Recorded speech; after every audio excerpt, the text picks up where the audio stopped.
Hello, hello, hello. Welcome to episode 30 of Lead to Greatness, where we believe in helping others reach their greatest potential, and together we can change the world. Today on Lead to Greatness, Richard Rice. Richard Rice is a former Special Service member in the U.S. Army.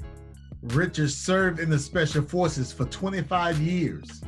After retiring from the military, Richard teamed up as senior advisor of a growing company called GoRuck. On today's podcast, Richard discussed the art of teamwork and leadership.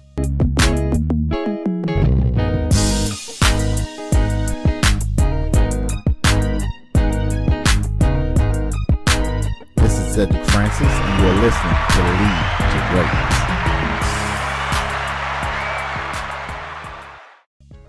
As I said, I was raised in the West primarily, a little bit in Texas, and then I joined the Army from Oregon because I was living in Oregon at the time. I was looking for a challenge, and it was that period in American time when Vietnam was big, and I had a hunch that I was going to get drafted anyway.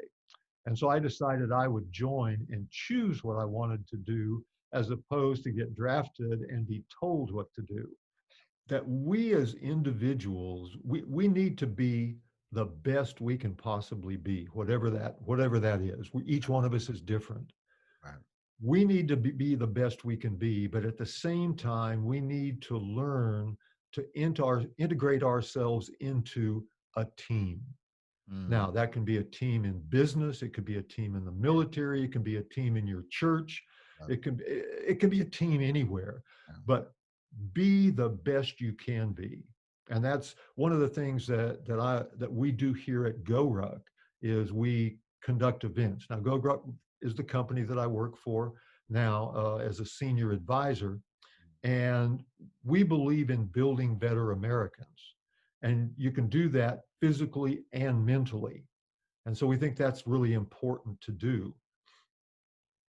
But once you do that, once you build a better individual, that individual then will build a better community, and that better community will build a better nation. And so I think that's what's so important. The foundation or building block is the individual.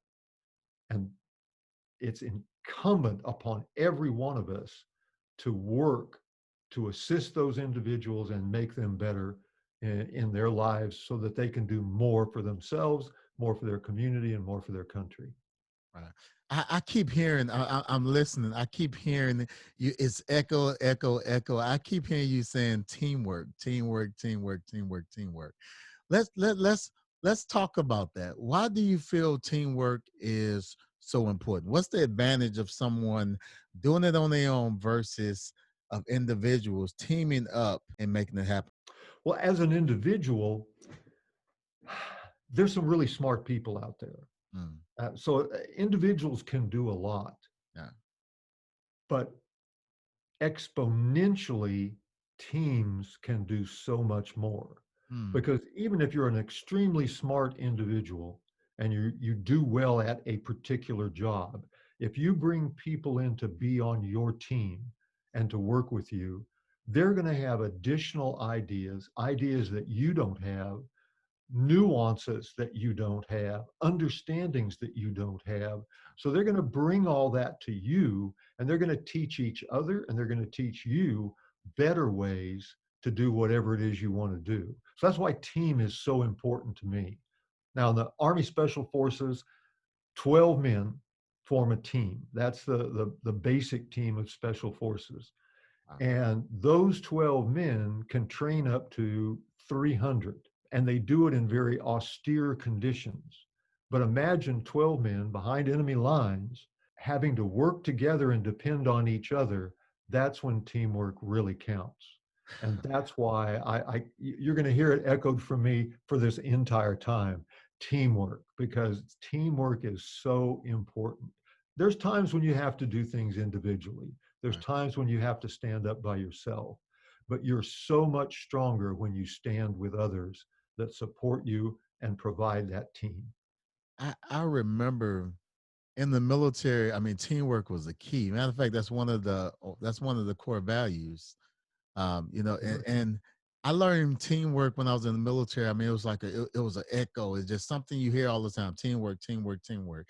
But I don't know. For me, when I got out of the military, for some reason, I lost that core value of teamwork, and I went back to working individual. It's military was all about teamwork, but it's when I got out of the military, I totally forgot about it, and I really don't know what happened or how it Well, happened. I think it's easy to lose that concept if you're not working in it every day. If Mm, you're not continually forming and working with teams, then you start to lose that, and you rely more on yourself than you do on the team. yeah. And as an individual, once you've left the Army, that's pretty easy to do. You can lose that concept pretty quickly. But as you move through, and as I moved from the military to the community college system and worked there for a while, and it just made sense to build teams, Yes. because I'm not the smartest bear in the woods. I'm not the stupidest, but I'm not the Right. smartest bear by any means. And I learned to surround myself with good people that could do the job much more efficiently and effectively than I could as an individual. So it's easy to lose that concept, but it's pretty easy to pick it back up too. Yes. I mean, because that's what happened. Because what happened is, I guess, because I got out of the military, then I started working the job. And I mean, I went back to individual. I mean, we were talking team, but I don't know, working as an individual. Then when I got into entrepreneurship, to be honest with you, I went in it foolishly. I went in it individually. I went in it as a one man team, and I mean, I was overworked. I went through a period of burnout. My heart rate, everything was all out of whack. Mhm. And during that period of time, I was forced to get back to the form of delegation and team. I have to say, me being sick was probably one of the biggest blessings of my life. I mean, it was like a shift, and it took me back to all the things I learned in the military. It was like I picked it up. It was like a switch turned on, and I picked it up. And when I picked it up, I went back into that mode, and everything started going well. So lead to greatness. I mean, we're talking about teamwork here. This is something that we learn in the military, in the form of the military. And I think teamwork is something that we should practice. This is a message for each and every one of you that we are all in this thing together. I mean, you never see, matter of fact, even basketball. Yeah, Basketball, I mean, you got ball hoggers, and those teams don't do so well. do so well. Uh, Absolutely. You're absolutely correct. yeah. And that's a great way to point out how teams really work together, because everybody pulls their weight in every situation. Still requires leadership, Yeah. certainly by any means. Teams require leadership. Right. Uh, and you mentioned, you know, there's three attributes that I think of when I think of leadership, and that's the leader is a standard bearer. He Mm, or she has the vision, and they establish the ethical framework of the organization and lead by example. mm, That's a very important part, and someone has to do that. Now, that doesn't mean that only one individual on the team does it every time, yeah. but whoever takes the lead and becomes the leader at that particular time then becomes the standard bearer. Then the other thing that's so important to me, one of the primary jobs of any leader is to develop subordinate leaders. Mm, Now, I'm sure you learned that when you were in the Army, because if a leader goes down, someone has to step up to take their place. absolutely. So it's the leader's job at that one particular time to build and foster and bring up new leaders, Mm, teach them. And you do it by teaching, coaching, and mentoring, yes. directly, indirectly, and occasionally. And then the third big item is that leader is an integrator. Mm, They have to orchestrate the activities of the team. yes. And that's a big skill to develop. And they do so with the knowledge of history and a view to the future. And Wow. those are really big key things to me. Yes. While you're talking about team, you're still talking about some individual leadership within that team, but it can change from time to time. You mentioned the special forces. Explain to the Lead to Greatness audience what's special forces, and we'll go from there. Okay, U.S. Army Special Forces are one of the special operations forces within the U.S. military. Most people know them as the Green Berets. Hmm. It was awarded to us, the beret, by John F. Kennedy back in 1961. We took that as he put it, a symbol of excellence and a badge of courage. Yeah. And the training for a Green Beret takes somewhere between 1 and 2 years long, depending on what you're going to do. There's various skills within special forces. There's weapons, there's engineers, there's communications, and there's medics. And the medics are some of the most highly trained medics you'll ever find in the world. But they comprise, those group of guys comprise the core essence of a 12-man special forces operational detachment. And their job is to provide foreign internal defense assistance to host nations and to friendly nations that are trying to make themselves better. So we go in and we train foreign militaries how to conduct themselves, how to conduct operations more efficiently, more effectively, and with better equipment. And so that's our job. That's what we do. We also do direct action missions and reconnaissance missions. So there's quite a spectrum of things that special forces folks do. Special forces definitely had a lot of respect. You know, anyone that served in special force, airborne, ranger. You guys are very equipped. Hand to hand combat, all these different things. Some of these things you probably can't get into, but it was very, very intense. An individual that served in the special forces of any military is somebody you don't want to mess with. So I definitely know about the highly trained, with the special forces. What did your experience in the U.S. Special Forces teach you about leadership? The idea of developing others. Because as you begin your career in the military or your time in special forces, you start to develop goals and visions of what it means to be a leader. And more importantly than that, you then learn to communicate them to others. Because it's great to have a vision, and you can think about that all day long, and you can have wonderful visions, but if you can't communicate it to others, then you're just not going to be a successful leader. You also learn to motivate people. The various things, and again, this goes back to what you and I were talking about much earlier, the diversity of people, because every style of motivation or every activity of motivation doesn't apply to every individual, because different things motivate different people.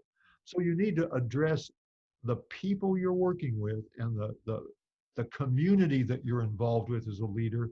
You need to learn to address each one of those individuals, because that's society.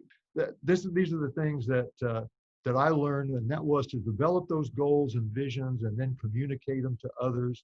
You need, as a leader, at times to set a new direction. When you reach a point and you find that there needs to be a new direction in your activity, be it your church group, your business, your military, whatever it might be, you as a leader need to set the direction for change, because it's your responsibility to set that new direction.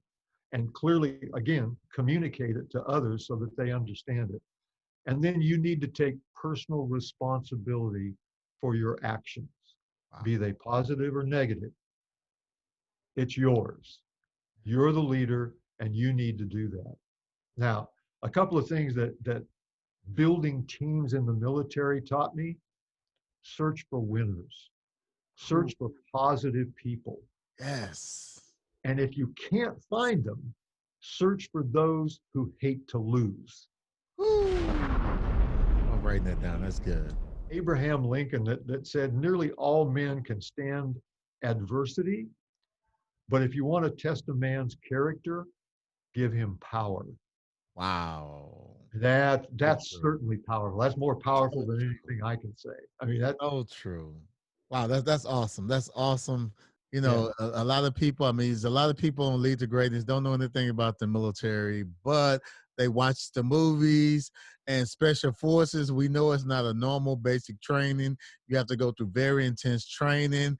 You have to deal with Hell Week and things like this. And you have to overcome, all these things. I mean, basically trying to break you and trying to break your mind. They're trying to break you to the core. What sure. is the most common reason for people quitting and giving up? I would have to say to that, Cedric, that it's people's lack of confidence in themselves Oof. and their team. And here's why I say that. Every special forces organization in the world, not just US military, but certainly the US military, because I've been through a few, Right, they have what they call selection. Usually they call it something like assessment and selection. right, Individuals want to join the team, they want to come in and become part. And so the organizations themselves determine what physical and mental requirements does this organization have to bring in somebody to start training them. In that selection, it's an individual thing.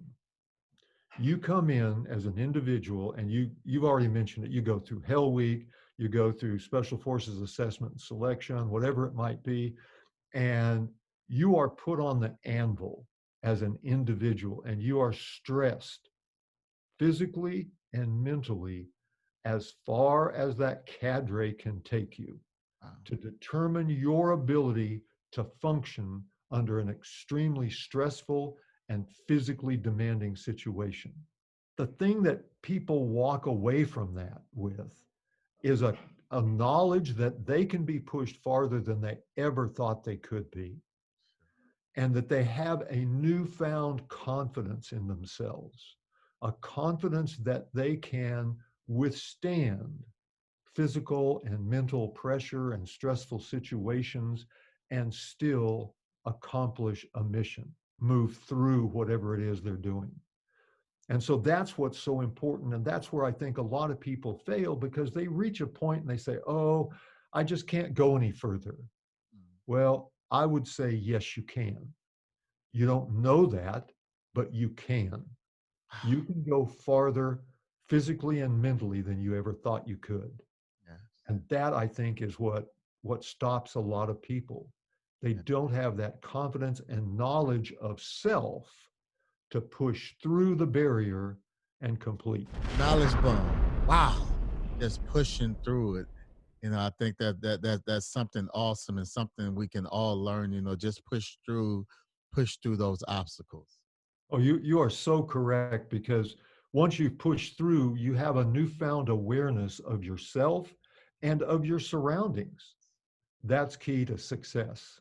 And you know what? I was about to move on to something else, but I wanted to stay here. We're in 2020. I remember the beginning of the year. I mean, people hollering 2020 vision and all these different things. And February, come March, COVID-19 happened, Yeah. and that was a hard thing when you had 2020. You had it planned out. You had your vision. You had your smart goals, and you had everything going. And you said, "I'm gonna do it like this." Had everything lined up, and COVID hit. And I remember in the beginning, you had the news, everybody's trying to talk about how long it's going to last. I heard stories that all it's going to last till we should be done with this by July, August. And here we are in November, we're still dealing with it.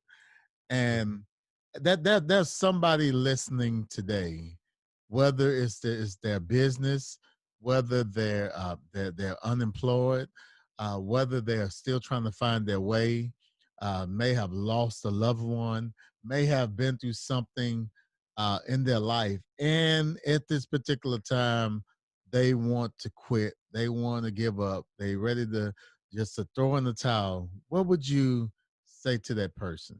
One of the things that I think back to, Cedric, was one of our training principles in special forces is to work or train in chaotic situations, because that's what it's going to be ultimately. And that's what we've been going through for so many months.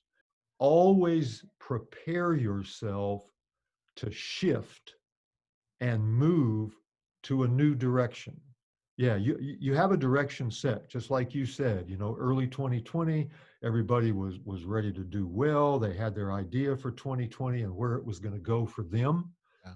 And then COVID came along. Always be prepared for that chaotic situation that requires you to change your plan, whichever way it might be, and acknowledge to yourself that this may be a major change, but it isn't going to be a life stopping change or a life, in cases we had life threatening because of COVID, but the act itself, the requirement to change direction, Yes. allows you to maintain a positive forward movement as Mm, opposed to stalling in place yes. and just sitting around worrying all the time.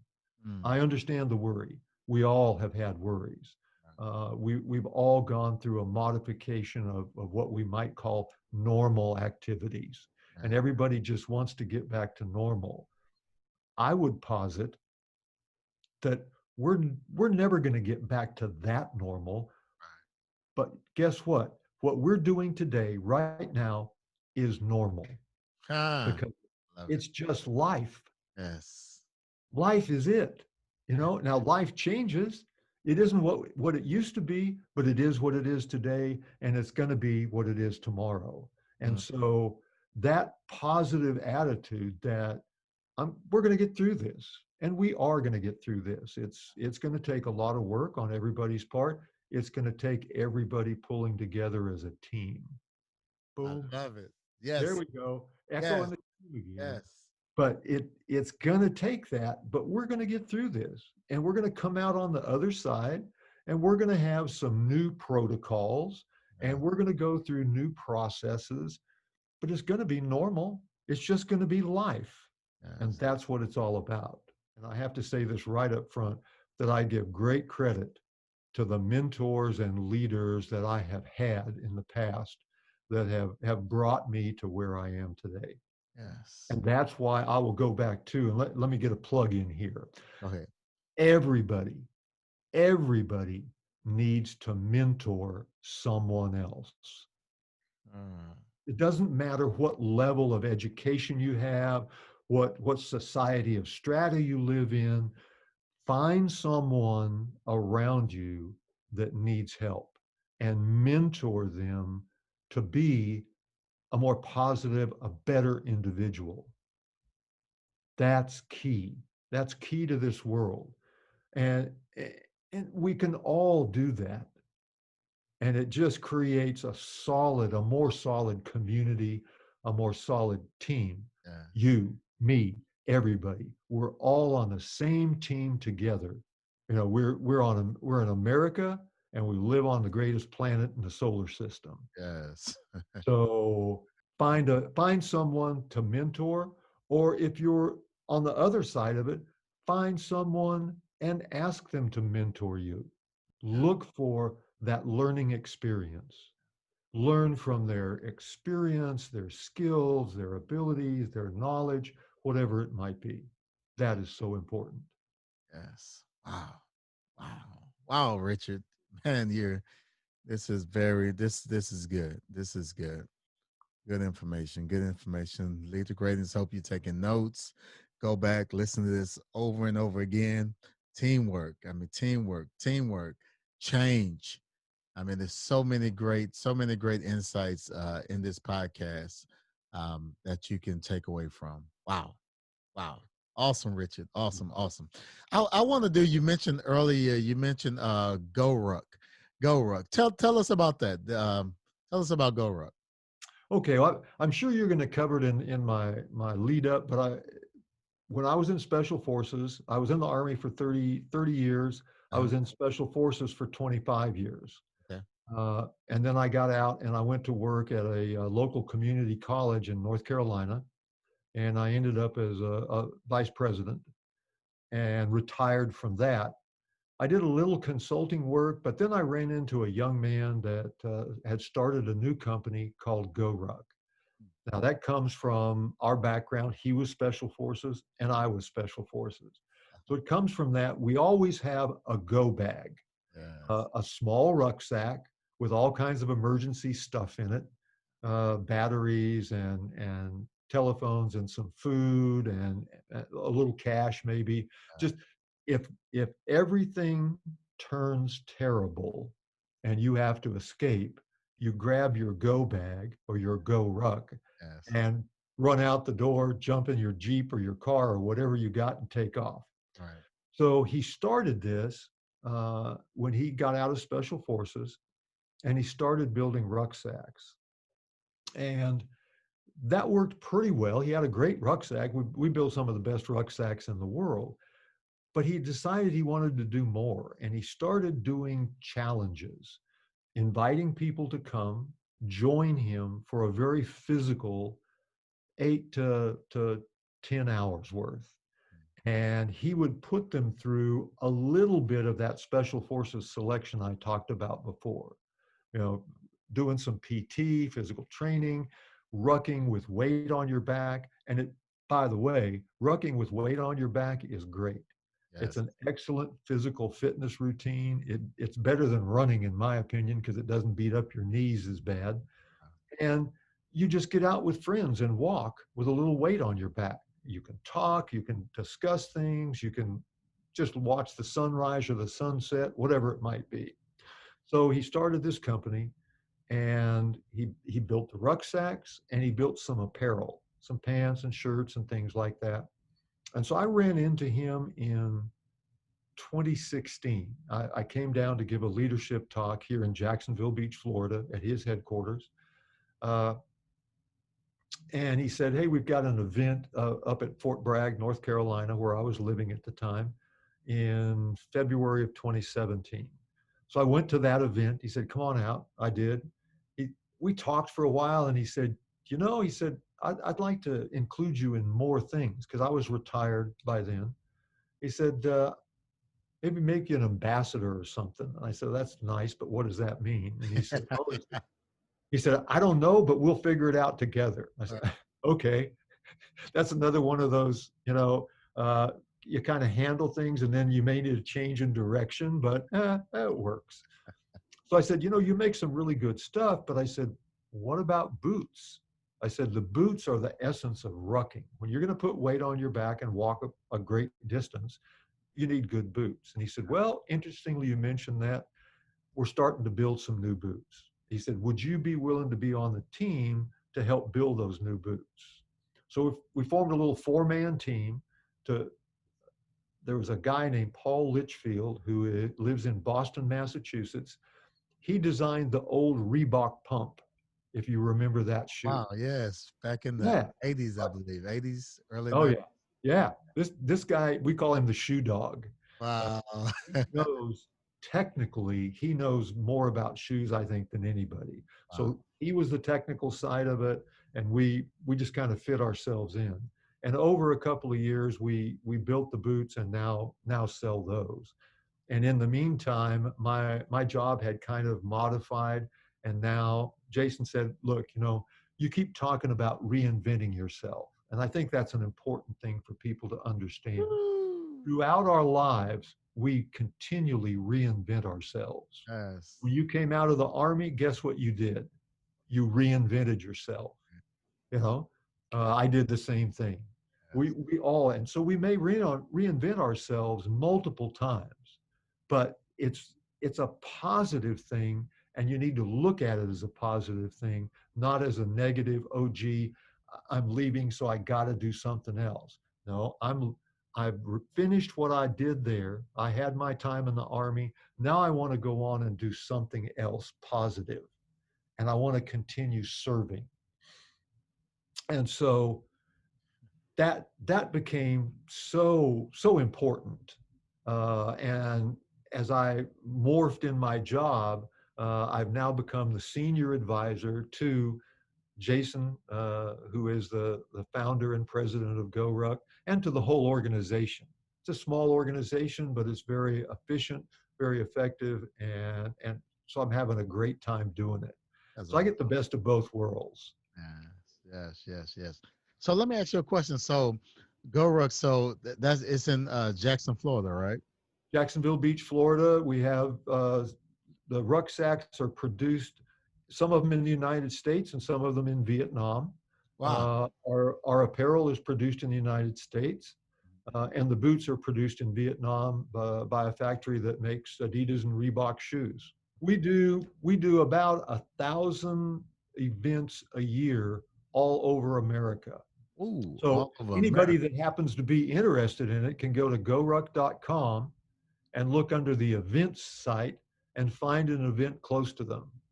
And we have light events, we have tough events, and we have heavy events. So you can kind of choose your sauce, whatever you want to do. But I encourage people to come out because it will challenge you. And that's what it's all about. It will challenge you in a positive way. Now, about half to 3/4 of the way through, you're not going to think it's all that positive. Right. Because you're down in a creek somewhere doing push-ups or something, but you're never placed in physical jeopardy, but you are, to a degree, physically and mentally stressed. And you can grow and learn from that as an individual. Yeah. If someone wanted to connect with you and what you're doing, where should they go? They can get a hold of me at goruck.com, GORUCK.com, or they could even come and listen to Glorious Professionals, our podcast. Wow. Okay. We've just started that up, and we take it from, since our background and our heritage comes from special operations, the office of the OSS, the Office of Strategic Services during World War II, the folks that jumped behind enemy lines in Europe and Norway and all over Europe and all over the world. They called themselves the Glorious Amateurs because most of them were not professional military people. They call themselves Glorious Amateurs. In Special Forces, we call ourselves the Quiet Professionals. So we took Glorious and Professionals and put that together. So we have a podcast there. And anyone that has done well in their area, we love to talk to. Wow, that's awesome. And at some point in the future, we'd like to talk to you, Cedric. Absolutely. Just let me know. I definitely would love to connect with you and your audience and what you guys are doing on your side. On behalf of the Lead to Greatness community, I want to thank you so much, Richard, for joining us on today. Well, Cedric, thank you for having me. I really appreciate it. I've had a great time talking to you. Yeah. Anything I can do for you, you know how to get a hold of me. Thank you, Richard. What? And don't forget to subscribe to Lead to Greatness if this is your first time. And this podcast was helpful to you, leave a big thumbs up. And also, I want you to check out our Marriage Coach podcast, the podcast with my wife and I. If you're on iTunes, please rate this podcast and leave a review and help get the word out. Again, thank you, Lead to Greatness Nation, for joining us on today. Looking forward to seeing you again on next week. Till then, remember, if you help others reach their greatest potential, together we can change the world. Peace. We out.